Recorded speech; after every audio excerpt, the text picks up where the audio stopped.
In today's video, I'm going to teach you how to compress Google Photos storage.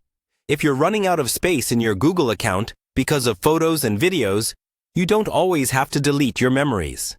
Google Photos has a built-in option to reduce the file size of your media so you can free up storage while still keeping your content safely backed up. In this walkthrough, I'll guide you through what that means, how to use it, and what to watch out for along the way. First, open a web browser on your computer and go to Google Photos. Make sure you're signed in with the Google account that's actually running low on storage. It's a good idea to quickly glance at the top right corner to confirm you're in the correct account, especially if you have more than one. Once you're in Google Photos, look for the settings icon, usually found in the upper right area of the screen.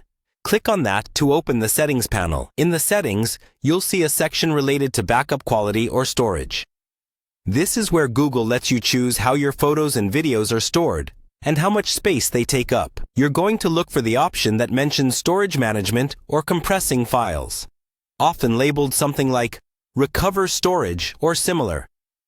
This feature scans your existing photos and videos that are stored in original quality and offers to compress them into a more efficient format. The goal is to reduce the file size while keeping the visual quality good enough for everyday viewing, sharing, and printing standard sizes.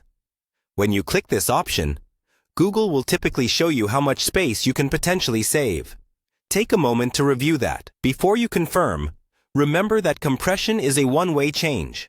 Once your original full-resolution files are compressed, you won't be able to revert them back to their exact original size and quality using Google Photos alone.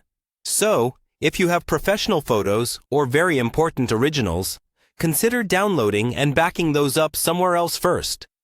After you're comfortable with that, go ahead and confirm the compression. The process might take a while, especially if you have a large library. You don't need to keep the page open the entire time, but it's best not to interrupt your internet connection while the process is running. When it's finished, check your account storage to see how much space you've reclaimed. Going forward, you can also adjust your backup quality settings so new photos and videos are automatically stored in a more space-efficient format, helping you avoid hitting that storage limit again too quickly.